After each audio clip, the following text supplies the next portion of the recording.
সবাইকে জানাই good morning. ঘড়িতে এখন বাজে সকাল 7টার মতো।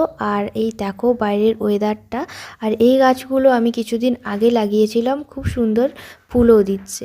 তারপর ছাদে স্নান টান সেরে চলে আসলাম পিঠে নিয়ে, স্ত্রী আর আমি। আর আজ যেহেতু মকর সংক্রান্তি, তাই সকলকে জানাই শুভ মকর সংক্রান্তি, অনেক শুভেচ্ছা।